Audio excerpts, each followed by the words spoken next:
Teman-teman sekalian yang dirahmati Allah Subhanahu wa taala, yang semoga selalu dijaga hatinya oleh Allah Subhanahu wa taala agar selalu thiqah billah, agar selalu percaya dan yakin kepada Allah Subhanahu wa taala.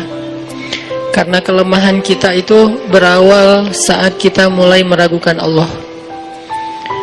Dalam segala dinamika hidup, kita selalu butuh Allah.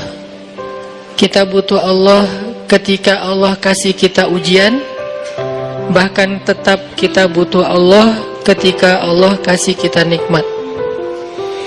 Kalau kita butuh Allah saat diuji, agar kesabaran kita terjaga. Karena orang yang tidak ditemani atau dibersamai oleh Allah Subhanahu wa taala ketika dia sedang diuji, maka dia akan mudah untuk berkeluh kesah, bahkan berputus asa. Kebersamaan Allah kepada dia saat dia diuji itu adalah Allah Subhanahu wa taala menghibur hatinya. Allah Subhanahu wa taala menenangkan hatinya.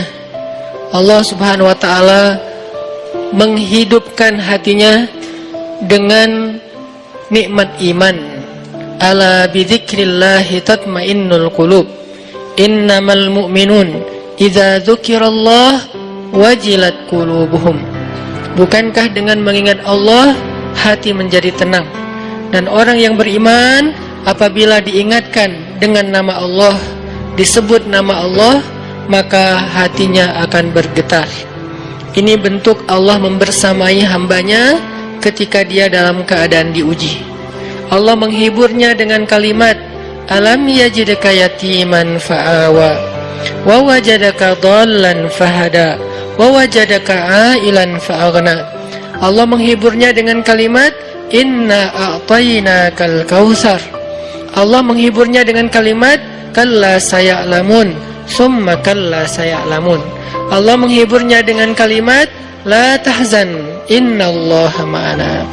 Ini adalah ketika Allah membersamai seorang hamba saat dia dalam keadaan diuji. Allah membersamai hamba juga ketika dia dalam keadaan diberi nikmat. Karena tanpa itu, maka seseorang akan jatuh justru kepada dosa-dosa karena dia mendapatkan banyak kenikmatan hidup.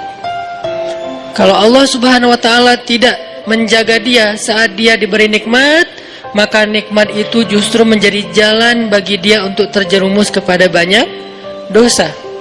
Justru nikmat itulah yang menjadi penghalang bagi dia untuk mengingat Allah. Karena dia sibuk menikmati hidupnya, akhirnya dia terhalang dari mengingat Allah tepat waktu. Sibuk menikmati hidupnya, terhalang dari Allah untuk bangun tengah malam. Karena dia tidurnya larut. Kenapa tidur larut? Karena terlalu banyak yang harus dia nikmati sebelum tidur. Dia bisa makan-makan, dia bisa jalan-jalan, dia bisa ngopi, dia bisa ketemu teman, dia bisa belanja.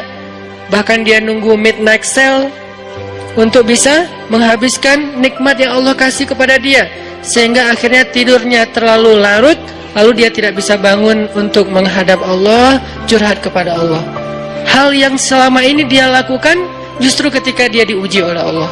Ketika diuji oleh Allah, mudah bagi dia bangkit tengah malam, curhat, sujud panjang, menangis dalam doa. Ketika Allah kasih nikmat, curhatnya hilang, malamnya lelap, sampai bahkan subuhnya juga kelewat. Ini kalau Allah nggak membersamai seorang hamba ketika dia diberi nikmat. Sehingga orang yang seperti ini, kalau dalam keadaan seperti ini terus-menerus dalam jangka waktu yang lama, nanti dia akan terjebak di dalam istidraj.